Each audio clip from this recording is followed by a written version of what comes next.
Voice of aboriginal channel को subscribe करो, like करो, कमेंट और शेयर करो।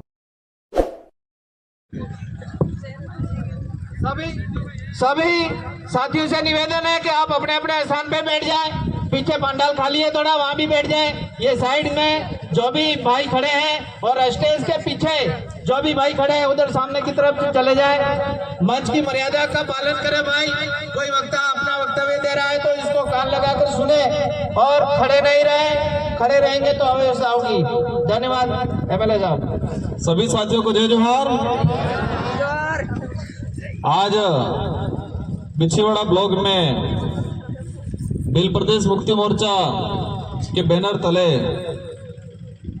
हमारे इस जन जागरण की मुहिम को आगे बढ़ाते हुए यहाँ के स्थानीय कार्यकर्ताओं ने,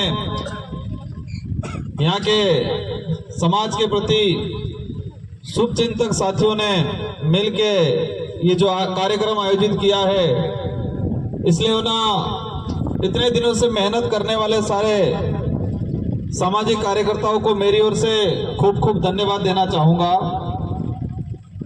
साथ ही ये जो महापुरुष हैं, जिन महापुरुषों के विचारों को, इन महापुरुषों के संघर्ष को और इनके बलिदान देने की वजह से आज हमें जो अधिकार मिले हैं और इन्हीं अधिकारों की वजह से आज मैं भी विधायक बना हूं। हो सकता है पांडाल में बैठे हुए अन्य हमारे जनप्रतिनिधि वो कहीं न कहीं इन महापुरुषों के बलिदान की वजह से हमको ये अवसर मिला है। मैं इन सभी महापुरुषों को नमन करना चाहूंगा। इस पांडाल में विराजमान हमारी माताएं बहनें, आप सभी हमारे पूर्व वक्ताओं ने जो बात कही समाज को लेके, आने वाले भविष्य को लेके, इतिहास में हमारे साथ क्या हुआ उसको लेके, और ये सामाजिक कार्यक्रम में हमें आज अब बोलने का जो अवसर दिया गया है, क्योंकि ये जो मंच है, ये जो बैनर है, इस मंच में और इस बैनर में, इस विचारधारा में बहुत ताकत है। और इस विचारधारा, उस बैनर के आगे हम लोग छोटे हैं, इनसे बड़े नहीं हैं। लेकिन आज एक जनप्रतिनिधि होने के नाते आपने जो अवसर दिया मुझे, इसके लिए मैं आभार व्यक्त करना चाहूंगा। मुझे जानकारी मिली है कि हमारे पड़ोसी गुजरात से भी साथी आए हैं, तो उनका भी इस कार्यक्रम में मेरी ओर से स्वागत, अभिनंदन करना चाहूंगा। आप सबके मन में कुछ न कुछ आशा है कि ये विचारधारा, ये संगठन हमारे लिए, आने वाली पीढ़ी के लिए और हमारे देश के लिए कुछ अच्छा करेगा, ये आपके मन में आशा है। और वही आशा आज आपको यहाँ खींच के लाई है। मैं आश्वस्त कराता हूं आपको कि सच में ये विचारधारा आने वाली पीढ़ी को लेके, वर्तमान को लेके और हमारे समाज के जितने जो संवैधानिक अधिकार है उनकी रक्षा करने में एक नंबर पे काम करेगी। मैं आपको आश्वस्त दिलाना चाहूंगा। हम देश लेवल पे अगर सोचने चाहें, देश में कई पार्टियां हैं, कई सामाजिक संगठन हैं, लेकिन दूसरी तरफ ये सोचते हैं कि कौन सा सामाजिक संगठन जो आदिवासी समाज के संवैधानिक अधिकार की बात करता है, कौन सा संगठन है जो इतिहास में हमारे साथ जो घटनाएं हुई थी उसको वास्तविक वर्तमान पीढ़ी के सामने परोसने का काम कर रहा है। अगर ये सवाल करेंगे तो पूरे देश में यही संगठन है जो बिछीवाड़ा डूंगरपुर में ही नहीं, पूरे भारत देश के अंदर आदिवासी समाज के संवैधानिक अधिकार को लेकर काम कर रहा है। इसके अलावा दूसरा कोई संगठन नहीं मिलेगा। हम लोगों का कर्तव्य है कि हमने जिस समाज में जन्म लिया है, जिस संस्कृति, जिस परंपरा, रीति रिवाज में हम पले बड़े हैं, और उसी संस्कृति, रीति रिवाज, परंपरा के आधार पे हमको आदिवासी होने का प्रमाण पत्र मिला है और उसी प्रमाण पत्र से हम छात्रवृत्ति प्राप्त करते हैं। इसी प्रमाण पत्र होने की वजह से हम नौकरी में जाते हैं और यही आदिवासी होने का प्रमाण पत्र की वजह से सरपंच, प्रधान, एमएलए बनते हैं। तो इस प्रमाण पत्र में ताकत है कि नहीं है? इस प्रमाण पत्र जो मिल रहा है हमको आदिवासी होने का, उस प्रमाण पत्र में ताकत है कि नहीं है? अगर ये प्रमाण पत्र नहीं मिलता या ये प्रमाण पत्र नहीं होता तो आज हो सकता है हमारे समाज में जो एक ग्रोथ आई है वो नहीं आ पाती और हो सकता है हम लोग एमएलए भी नहीं बन पाते। और जो आपके भी है इधर इधर कहते हैं कि मेरी पार्टी मां है, वो भी हो सकता है कि एमएलए तो ठीक है, वार्ड पंच भी नहीं बन पाते। मैं उस लाइन पे नहीं जाना चाहूंगा, लेकिन ये बात निकल गई थी प्रमाण पत्र की। लेकिन ये प्रमाण पत्र क्यों मिल रहा है हमको? આપણે મોરો વાહે આ કપાળજામ ને લખેલું હોય કે આપણે આદિવાસી લખેલું હોય કે ये प्रमाण पत्र इसलिए मिल रहा है कि हम इस धरती के मूल मालिक हैं। और ये अपने बाप दादा कहता हो, कहता आदो आज ना धणी हा, मूल धूल ना धणी हा, एम कहता हमार बाप दादा कहता कि नहीं कहता, आदो आज ना धणी हा, मूल धूल ना धणी हा। और इसी आधार पे इसके बाद हम आगे बढ़ते हैं।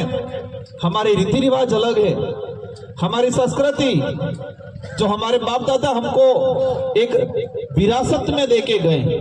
किस में देके गए हैं? एक विरासत में देके गए। बाप दादा सिर्फ अपने बल्ले थोड़ी बहुत जगास काढ़ी नहीं किया है, इससे भी महत्वपूर्ण काम ये करके गए हैं कि हमको परंपरा देके गए हैं, हमको रीति रिवाज देके गए हैं, हमको ये सांस्कृतिक जो गीत है, भजन है, वो देके गए हैं। ये हमारी सबसे बड़ी धरोहर है, वो हमें विरासत में मिली है। तो ये आपने बसाड़ी राखवानी है, आपने नवत कहीं नहीं करी सकंगा। लेकिन जो हमारे बाप दादा हमारे लिए जो करके गए हैं उसको संभाल के रखने की जरूरत है। और वो है जमी पाली, वो है हमारी संस्कृति, वो है हमारी परंपरा, रीति रिवाज। और जो दबा कुचला इतिहास है, जो इतिहास आज स्कूल के पाठ्यक्रम में नहीं पढ़ाया जाता है, जो इतिहास कहीं टीवी पे नहीं दिखाया जाता है, वो इतिहास को उजागर करने का काम ये विचारधारा कर रही है। और इसीलिए सबको इस विचारधारा से दिक्कत है। दिक्कत क्यों है? कि ये संस्कृति, संवैधानिक अधिकार और इतिहास पे काम कर रहे हैं, इसलिए दिक्कत है। क्योंकि इतिहास जो जान जाएगा, इतिहास में हमको पता चलेगा कि हमारे समाज के बुजुर्गों ने बहुत बलिदान दिया। हमारे डोगरे स्वाभिमान के लिए लड़ते थे, हमारे डोगरे जल जंगल जमीन के लिए लड़ते थे। और हमारे डोगरों ने अंग्रेजों की भी गुलामी स्वीकार नहीं की, राजा रजवाड़ों की भी गुलामी स्वीकार नहीं की। ये बात अलग है, उनसे लड़के हमारे डोगरे ने बलिदान दिया, लेकिन गुलामी स्वीकार नहीं की। सब आक्रमणकारी आए, लेकिन वो इतिहास आज स्कूल के पाठ्यक्रम में नहीं पढ़ाया जा रहा है। हमारे बच्चों को झूठी झूठी बातें परोसी जा रही है। हमारे स्कूल में पढ़ने वाले बच्चों को अंधभक्त बनाने का काम किया जा रहा है। इतिहास का एक पन्ना यह भी है कि हमारे समाज की महिलाओं पे स्तन टैक्स लगाया जाता था। कौन सा टैक्स? स्तन टैक्स। इस देश के इतिहास में जाएंगे 1735 के आसपास मद्रास वाला जो इलाका था, एमपी वाला जो इलाका था, कर्नाटक, केरल, इस पूरे प्रांत में एसटी एससी की महिलाओं पे स्तन टैक्स लगाया जाता था। वही महिला छाती ढक सकती है जो टैक्स भरे, और जिसने टैक्स नहीं भरा है वो छाती नहीं ढक सकती है। इस तरह की प्रताड़ना झेली है हमारी बहन बेटियों ने। और ये कानून किसका था? ये कानून अंग्रेजों का नहीं था, ये कानून मुगलों का नहीं था, ये कानून मनुस्मृति के आधार पर लगाया जाता था। और इसका हम विरोध करते हैं। और वही मनुस्मृति उसी मनुस्मृति को वापस इस देश में लागू करने की पॉलिसी की जा रही है और हमारे भक्तों को भी गाड़ा करी मिल जाए सपा। उसी धर्म की ओर जा रहे हम जिस धर्म ने हमारे समाज की महिलाओं पे स्तन टैक्स लगाया था, उस धर्म की ओर जा रहे हैं। तो हम समाज सेवी या समाज के शुभ चिंतक नहीं हो सकते, हम समाज के दुश्मन हैं। जो व्यक्ति जिन धर्म ने हमारे समाज की महिलाओं पे स्तन टैक्स लगाया था, हमारे समाज की महिलाओं ने 70-80 साल तक वो कार्यकाल जो रहा है, 70-80 साल तक टैक्स भरते, वही महिला स्तन ढक सकती थी जो टैक्स भरती थी। और उसमें और भी बातें हैं जो मैं कहना उचित नहीं समझूंगा, लेकिन इसको जानेंगे तो उस धर्म पे मैं थूकता हूं जो धर्म हमारे समाज की महिलाओं के लिए ऐसा सोचता था, और उसी के तरह हमारे भक्तों को गाड़ा करवानो काम किया। अभी देखा होगा मैंने एक विरोध किया था। क्या विरोध किया था? कि हमारे कडेड़ा और माही के अंदर जो टापू है, कडेड़ा और माही के अंदर जो टापू है, तो वो बांध बने हैं, पानी भरा है तो टापू बने। तो उस बांध बनने से हमारे समाज के कितने लोग विस्थापित हुए? हजारों लोग विस्थापित हुए। इन लोगों को आज तक जमीन नहीं मिली है। इन लोगों की अभी पीढ़ी जो है वर्तमान, वो पीढ़ी बर्बाद हो चुकी है। और उस इलाके में हमारे कई संत रहे, महापुरुष रहे और कई बलिदान दिए। उनके नाम तो नामकरण करने की बात नहीं कर रहे हैं, और ये क्या कह रहे हैं कि हम रामायण के पात्रों से नामकरण करेंगे। तो ऐसा अपन होने देंगे क्या? अगर नामकरण करना है तो संत सुरमाल महाराज, गोविंद गुरु महाराज, ज्योतिषवर महाराज और जितने भी हमारे महापुरुष शहीद हुए हैं, और जो भी बड़ा परिवार जो यहाँ से विस्थापित हुआ, उस परिवार के मुखियाओं के नाम से नामकरण होना चाहिए, ये मांग की थी। मैंने क्या गलत किया था? हमने वास्तविकता में विश्वास करते हैं, और ये लोग इस इलाके में संत सुरमाल महाराज के भगत ज्यादा है। संत सुरमाल महाराज ने इस समाज को जागृत करने का काम किया है। संत सुरमाल महाराज ने समाज के लिए इन राजा रजवाड़ अंग्रेजों की कई प्रकार की यात्राएं सही है, और हम मान सकते हैं कि आदिवासी समाज में हमारे पहले गुरु हमारे इलाके में संत सुरमाल महाराज थे। लेकिन समस्या ये होगी कि हम संत सुरमाल महाराज को ध्यान में रहा, लेकिन उनके उद्देश्य क्या थे, उनकी भक्ति क्या थी, वो लड़ किसके लिए रहे थे, ये भूल गए हम लोग। वो लड़ रहे थे हमारे समाज के लिए। हमारे समाज पे जो राजा रजवाड़ा अंग्रेजों के द्वारा जो भेंट वगैरह लगाया जा रहा था, जो यातनाएं की जा रही थी, जो छुआछूत भेदभाव किया जा रहा था, उसके लिए लड़ रहे थे। लेकिन आपने अवड़ो हवड़ावी दीधु और भक्ति में आनी भेड़ पाड़ी नाखो।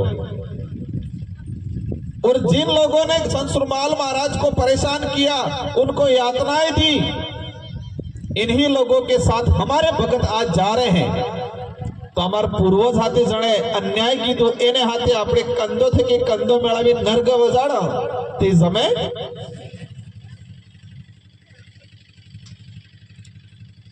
आज हम कहते हैं संत सुरमाल महाराज ने हेहो पाजूम कहते कि नहीं कहते? शीशा मतलब शीशे को उगला के उनको पिलाया, ये बोलते हैं। तो किसने पिलाया ये शीशा? अगर पिलाया था तो हमारे भगत बैठा है कहीं नहीं। हमारी माताएं भी अपने रात्रि भद्र मंडली में अपने संत सुरमाल महाराज ने लईने भक्ति करा, अपने पाठ पूजा करा। इस देश के अंदर फलाना पुलिस वाला बैठा है। इस देश के अंदर आईपीसी सीआरपीसी लागू हुई। इस देश में अंग्रेजों ने 1860 के आसपास आईपीसी लागू की। इस बात को आप गौर से सुनना। 1860 के आसपास आईपीसी लागू की, और उस आईपीसी के तहत इस देश में कोई भी व्यक्ति कोई भी गुनाह करता तो उसको सजा देने का प्रावधान किया। चोरी करता है तो उस धारा में मुकदमा होगा, मारपीट करता है तो उस धारा में मुकदमा होगा। ये आईपीसी सीआरपीसी में प्रावधान किया गया और वो लागू की थी 1860 के आसपास। और संत सुरमाल महाराज के साथ यातनाएं जो हुई और जो शीशा पिलाने की घटना बताई जाती है वो 1880 के आसपास की बताई जा रही है। मुझे फिक्स सन ध्यान नहीं है, लेकिन 1880 से 85 के आसपास की घटना बताई जा रही है।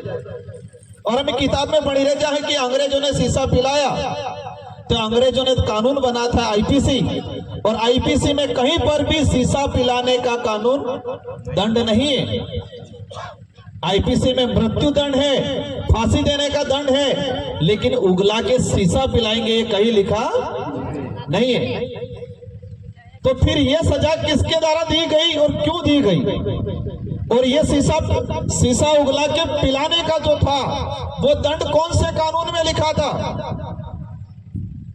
वही मनुस्मृति, जिस मनुस्मृति के तहत एसटी/एससी की महिलाओं को स्तन टैक्स देना पड़ रहा था, उसी में लिखा हुआ है कि अगर अछूत आदमी या एसटी/एससी का आदमी अपने जबान से मंचों का उच्चारण कर लेता है, भगवान का नाम ले लेता है, तो उसके मुंह में शीशा उगला के डाल दिया जाए। वो वही लिखा था।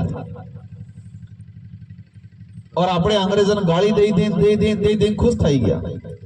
लेकिन जिसने वास्तविक हमारे समाज के साथ गलत किया था, जिसने हमारे समाज के साथ छुआछूत भेदभाव किया था, उनको हम भूल गए। हमको लड़ से नहीं लड़ना है। आज हमको लड़ लेके या घोपड़ लेने हर्जा काम की अपने संस्कृति में ही जरूरत पड़े तो लड़वानो, लेकिन हमको उनसे ज्ञान से लड़ना है, पढ़ाई लिखाई करके करना है। हमारे सांसद एमएलए विधानसभा लोकसभा में भेज के लड़ना है, हमारे बच्चे वकील बना के कोर्ट के माध्यम से लड़ाई लड़नी है। तो मैं उसी बात पे आना चाहूंगा कि देश में जो पढ़ाया जा रहा है, देश में जो बताया जा रहा है, वो हकीकत नहीं है, हकीकत कुछ और है। मैं भक्ति की बात को कर रहा था। हमें शुद्ध भक्ति करनी है। हमारे गुरु हमारे संत सुरमाल महाराज थे, गोविंद गुरु महाराज थे, लेकिन इसमें जो कलम चढ़ा है उस कलम को वापस हटाना है और शुद्ध संत सुरमाल महाराज की भक्ति करनी। उनके दुश्मन कौन थे उनको पहचानना है। जिसने यातनाएं दी, जो दुश्मन थे उनके ही साथ अगर हमारे संत सुरमाल महाराज के भगत अगर उनके साथ मिलके काम करेंगे तो भगत कहवेंगा। जिन लोगों ने संत सुरमाल महाराज के साथ, गोविंद गुरु महाराज के साथ अत्याचार किया, अन्याय किया, इनके भक्तों को परेशान किया, उन्हीं के साथ हम आज मिलके अगर भक्ति करते हैं तो वो संत सुरमाल महाराज ने भगत कहवे कि नहीं के भाई तमीज विचार करो कहवे या पर बापड़ा हो करे हमारा डोहा तो भोला बापड़ा सब बात। एक बात ये भी है कि हमारा समाज बहुत सीधा समाज है, हमारा समाज बहुत भोला समाज है, हर किसी पे विश्वास कर लेता है, जिसने जो कहा वो मान लेता है, और इसीलिए आज तक थका गया। जो देश का मालिक था आज देश के अंदर हालत खराब हो गई है। आज हमारे लोग बिलाना चारागा की जमीन पे बैठे हुए हैं, पर हमें तो राम मंदिर में खुश हो एमोसागे एक कानून निकाला है अभी कि राजस्थान के अंदर जितनी जो ग्राम पंचायत है, जब पंचायत आबादी में जो अतिक्रमण है, एवं हमारे बापड़े रोहन से खबर उसने अतिक्रमण नो अर्थ होता है। पंचायत आबादी बिलाना और चारागाह की जमीन पे आपका मकान बना है तो उसको अतिक्रमण में मान रहे हैं और उसको हटाने का कानून बना रहे हैं।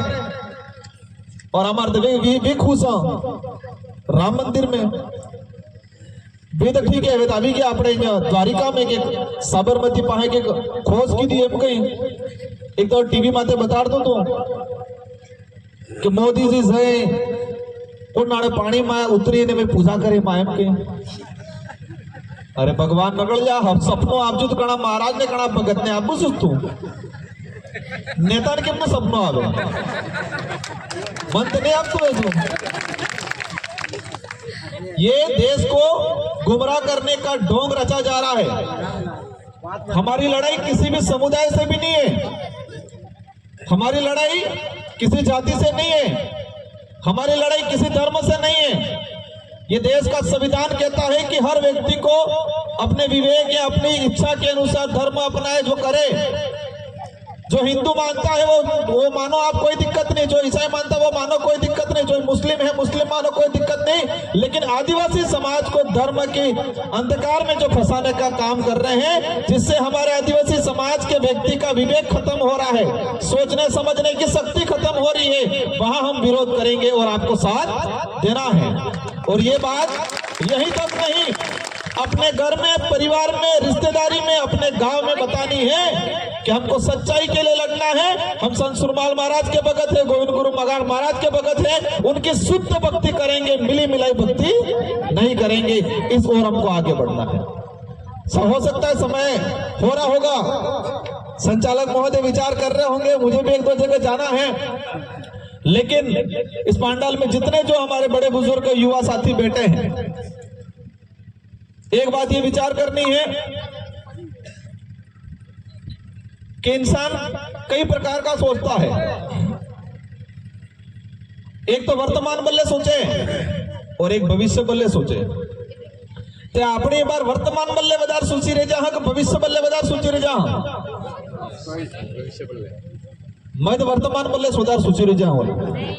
देश में यही माहौल है। हमको आवास मिलना चाहिए, शौचालय मिलना चाहिए, गेहूं मिलना चाहिए, नरेगा, इसीलिए हमारा समाज भाग रहा है। लेकिन देश में, ये देश खतरे में है, देश कर्ज में डूब रहा है। हमारा आरक्षण खत्म करने की बात कर रहे हैं, हमारी जमीन हड़पने की बात कर रहे हैं, हमारी संस्कृति खत्म करने की बात कर रहे हैं। क्या इस ओर हम सोच रहे हैं? इधर थाहे त्रणी दिन दिखाई जाए पर एक कमर खावानो आलो। ये साइकोलॉजी, इन लोगों ने हमारे लोगों के साथ एक मानसिक गेम खेला जा रहा है। इन लोगों को छोटी मोटी योजनाओं में गुमराह करके रखो ताकि कागज ले लिए फरतो एड़े भविष्य मोर नहीं सोची सके। इनकी चाल है, देश को बर्बाद किया जा रहा है। और एक बात और कहना चाहूंगा मैं, हम कहते हैं कि आजादी की लड़ाई शुरू हुई, उस समय कहीं आंदोलन होता था, कम से कम 6-7 दिन में पूरे देश में फैल जाता था। सुहाग दाड़ा में पूरा देश में फैल जाता है। संत सुरमाल महाराज के साथ जब यात्राएं हो रही थी, तो संत सुरमाल के जितने जो भगत थे गुजरात, राजस्थान, वो सारी जगह मेट कोटवालों के पास सूचना पहुंच गई और सारे लोग को पता चल गया और लड़ने के लिए तैयार हो गए। गोविंद गुरु महाराज के नेतृत्व में मानगढ़ में हत्याकांड हुआ, तो 4 से 5 दिन में पूरे देश में बात फैल गई। और पंजाब के अंदर भी मानगढ़ में जो हत्याकांड हुआ उसको लेकर लोग एकत्रित हुए थे। तो तारी टीवी थी हो, मोबाइल तो, व्हाट्सएप तो, फेसबुक इंस्टाग्राम तो नहीं, तो मतलब जिस देश में जब टीवी नहीं थी, मोबाइल नहीं था, देश में टीवी नहीं थी, मोबाइल नहीं था, इसके बावजूद भी कहीं अत्याचार होता था, कहीं गलत होता था, पूरे देश के लोगों को पता चल जाता था, कम से कम 6 से 7 दिन में। और आज मणिपुर में आदिवासी महिलाओं को नीवस्त्र करके सड़कों पे घुमाया जाता है। और मेरे देश के भाइयों को 2.5 महीने बाद पता चलता है। कटल महीने बाद, 2.5 महीने बाद। ये देश विकसित हो गया कि नहीं हो गया? जब तक इस देश में मोबाइल नहीं था, टीवी नहीं थी, तब भी हमारे समाज के साथ कहीं अन्याय होता था तो 6 से 7 दिन में पता चलता था। लेकिन आज टीवी है, मोबाइल है, इसके बावजूद भी हमारे देश में हमारे समाज की महिलाओं को नीवस्त्र करके सड़कों पे घुमाया जाता है। और इस देश के अन्य समाज, आदिवासी समाज को 2.5 महीने, 2.5 महीने बाद खबर पड़े। ये विकसित देश है, कितना गलत हो रहा है हमारे साथ। वहां पर 200 लाशें मिली मणिपुर में, कितनी? 200, और 150 लाशों की पहचान नहीं हुई। और वो हमको पता चलता है 4 महीने बाद। सुप्रीम कोर्ट खुद इंटरफेयर करता है और सुप्रीम कोर्ट गवर्नमेंट को नोटिस जारी करता है स्ट्रिक्टली, तब देश को पता चलता है। इस देश में 200 लोग मारे जाते हैं और 150 लोगों की लाशें आइडेंटिफाई, पहचान नहीं हो पाती है। और ये बात देश को 4 महीने बाद खबर पड़े, कटल महीने बाद। 4 महीने बाद ये भी थोड़ा जण जिन्हें सामाजिक भावना है अंदर एने बाकी अर्धो हो 70% देश एक बार भी नहीं खबर है।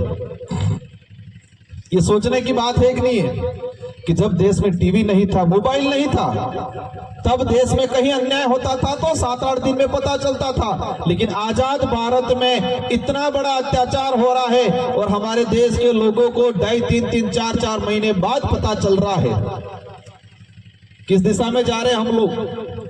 पर ये सारी चीज होगी समस्या, लेकिन ये कर कौन रहा है? थाई हो रही जुई कई जना कई कलयुग अब जो એટલે થાય पे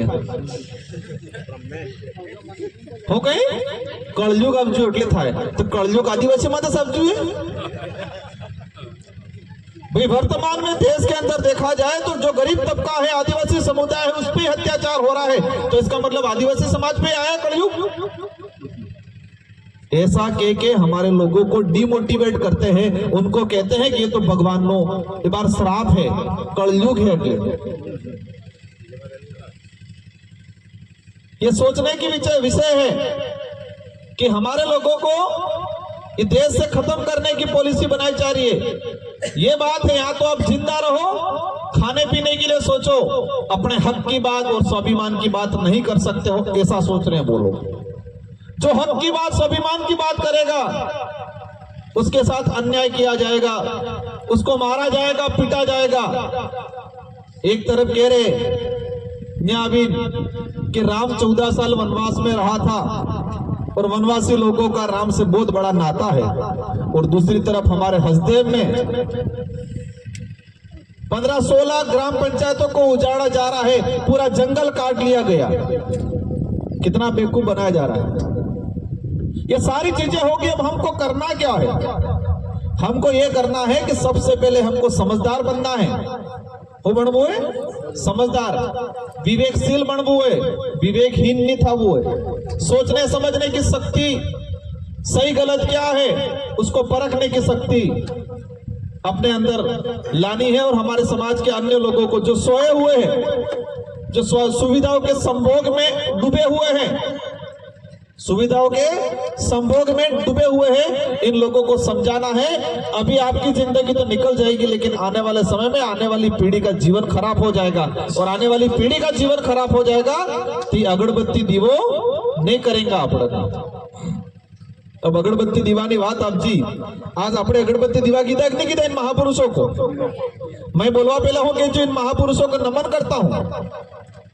ये देश बल्ले, एरिया बल्ले लड़ जा, समाज बल्ले लड़ जा, और आपने घेर में भी अगरबत्ती दीवो करक नहीं करा। सीरा बाबसी ने समाधि अगरबत्ती दीवो करक नहीं करा, यही करा अगरबत्ती दीवो, क्योंकि ये आपने पैदा करी गया है, पैदा करवा हाथे आपने संस्कृति परंपरा ली गया है, जगा वाली गया है अपने बल्ले, अटले करांगे। क्योंकि आपने खबर है कि मार डोहो या मार दादो अमार बल्ले जगा वाली गयो, अमने अच्छी संस्कार आलीन गयो, अटले आपने अगरबत्ती दीवा करो। लेकिन आबा वाली पीढ़ी खबर पड़ेगा, क्योंकि आपने जे कर रही है बार आपने खावा पीवा मस्त हाँ, एक बीजान लड़वा मस्त हाँ, एक बीजान टांग हिसाब मस्त हाँ, लाड़ी वरन कादिर करवा मस्त हाँ, जगह बड़ी अणा बल्ले नांदानी बातों बल्ले लड़वा मस्त हाँ, और अधिकार खत्म थई रही है, देश बर्बाद थई रही है, आरक्षण खत्म थई रही है, भी ध्यान देता नहीं हम। और आबा वाली एनु परिणाम केने મળेगा? एनु नुकसान आपणन ने आबा वाली पीढ़ी ने भुगतવું पड़ेगा, और आबा वाली पीढ़ी ने खबर पड़ेगा कि आमार जे डोहा था ये लड़ावा हमने खावा पीवा मस्त रही जा ने पेले धर्मनो धंधो आल्यो, धर्मनो नशो पीवड़ाव जो अणामुस मस्त रही जा, आरक्षण मटी गई, जल जंगल जमीन खत्म थई गई, संस्कृति खत्म थई गई, अधिकार खत्म थई गया। तो आबा वाली पीढ़ी आपने अगरबत्ती दीवो करे नहीं करे? समझ में आप जी उसका मतलब आपने अगरबत्ती दीवो कर रही है, आटली कर रही है, कहानी बढ़िया करीन किया, पर आपा वाली पीढ़ी आपने अगरबत्ती दीवो नहीं करेगा, अटली नहीं करेगा कि अपने खावा पीवा में लड़ाई झगड़ा मस्त हने अधिकार ने आरक्षण ने देश बर्बाद थई रही है कि सिरा बाप से भी मળી जाएगा, बम बमावी नाकी देगा। इसलिए हमको हमारे वर्तमान को जीना है, लेकिन आने वाली पीढ़ी के लिए भी जीना है। देश में आज किसान आंदोलन हो रहा है, अभी हम पंजाब गए थे, चंडीगढ़ देखा, बुजुर्ग लोग आगे क्या कह रहे कि हमने जिंदगी जी ली समाज के लिए, देश के लिए हम लड़ेंगे हम कहीं। युवाओं को कह रहे आप पीछे रहो, हमारी ढाल बन के मरना पड़ेगा तो हम आगे हम कहीं। और हमारे तेंजना डोहा वो तो थाकी क्यों हूं कहीं, वो तो स्वर्गम जाऊंगा हम कहीं नहीं कहीं आने तो काम था तो है ना, अपने स्वर्गम जाइन करेंगा समाज बल्ले लड़ाई स्वर्गम जाइन लड़ेंगा विजय ने लड़ेंगा क्या इस तरह जो है और ताकि हमारे तो पहले आई है नहीं आई है तीसरे ऊपर हम कहीं आणि आई बात अपने सवाल चाहूंगा आपको हमारी आई जैसे जनामाल यही आई है पहला ना आई तुम्हें जानो मैं इस मंच पे इस बातों पे नहीं जाना चाह रहा हूं, लेकिन वो वक्त भी आएगा इन बातों को यहाँ बढ़ाएंगे और तरीके से इनकी धुलाई करेंगे और सच्चाई जनता को बताएंगे। इसलिए मैं इन्हीं शब्दों के साथ मेरे जितने जो सामाजिक कार्यकर्ता हैं, मेरी माताएं बहनें हैं, बड़े बुजुर्ग हैं, आप सभी से यही निवेदन है, मैंने जितनी जो बातें बताई, ये जो समस्या है उसका समाधान एक ही है कि हमको सजग बनना है, हमारे बच्चों को पढ़ाई लिखाई करवानी है और हमारे बच्चों को देसी खान पान खिला के मजबूत रखना है और हमारे इतिहास को समझना है, सच्ची भक्ति करनी है और समाज के लिए लड़ना है और उन नेताओं का ध्यान रखना है जो हमारे आरक्षण बेचने का, जो हमारी संस्कृति खत्म करने का, जो देश के लूटने में योगदान दे रहे हैं, उन नेताओं को खत्म करना है, क्योंकि लोकतंत्र की चाबी हमारे हाथ में। ये देश संविधान हमको देके गया है, लोकतंत्र की चाबी जिसको हम वोट कहते हैं वो हमारे हाथ में है। इन्हीं शब्दों के साथ आप सबको धन्यवाद, आभार, जय जोहार, जय आदिवासी, जय भीम।